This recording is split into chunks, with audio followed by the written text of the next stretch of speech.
Doctor Rakesh Kumar Singh आपके समक्ष एक बार फिर एक ऐसी कहानी लेकर आए हैं जो कहानी आपको बेहद पसंद आएगी। यह कथा कल्प वृक्ष का अवतरण जब भगवान श्री कृष्ण स्वर्ग से धरती पर लाए थे कल्प वृक्ष को।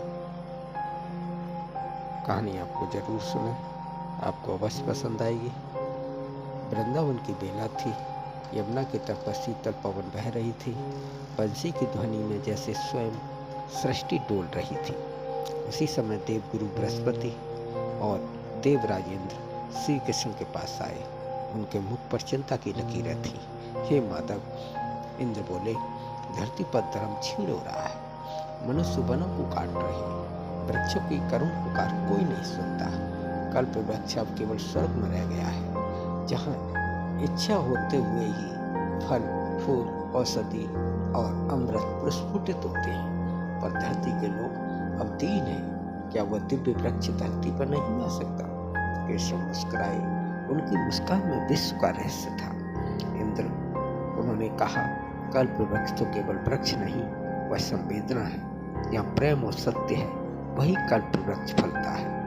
पर यदि उसे लाना है तो पहले उसे स्पर्श करना होगा, उस तत्व ने जो प्रेम की चरम सीमा पर है। कौन तत्व पर माधव? इंद्र ने पूछा। कृष्ण बोले, उर्वशी। सब देव चकित रह गए। उर्वशी, वह अप्सरा जो स्वयं सौंदर्य की मूर्ति थी, जिसकी देह पर देव तत्व की किरणें नाचती थी, पर कोई भी देव उसे छू नहीं सकता था, क्योंकि वह इंद्र की विशेष अप्सरा थी। कृष्ण ने कहा, कल्प वृक्ष पर एक ऐसा पौधा उगाया है जो तभी फलता है जब उर्वशी का स्पर्श पाता है। बिना उसके वह वृक्ष धरती पर नहीं जमेगा। इंद्र ने संकोच में पड़ गए। प्रभु, यह तो असंभव है। कृष्ण ने धीरे से बंसी उठाई और उसी क्षण स्वर्ग में मधुर राग छा गए। उर्वशी अपने महल से निकली जैसे चंद्रिका स्वयं उतर आई हो। वह बंसी की धुन पर बंध गई और जब श्री कृष्ण उसके समीप पहुंचे तो स्वर्ग की संपूर्ण विभा थम गई। कृष्ण ने कहा, उर्वशी, तुम सौंदर्य के प्रतीक हो, पर यदि तुम्हारा स्पर्श किसी वृक्ष को जीवन दे सकता है तो वह स्पर्श व्यर्थ क्यों रहे? उर्वशी ने सिर झुकाया। प्रभु, आप ही कहें क्या करना है। कृष्ण ने उसका कर स्पर्श किया और उसी क्षण उर्वशी की हथेली में वह छोटा पौधा अंकुरित हो उठा जो कल्प वृक्ष का हृदय था। देवगण विस्मय से देख रहे थे। स्वर्ग की भूमि सुगंध से भर उठी।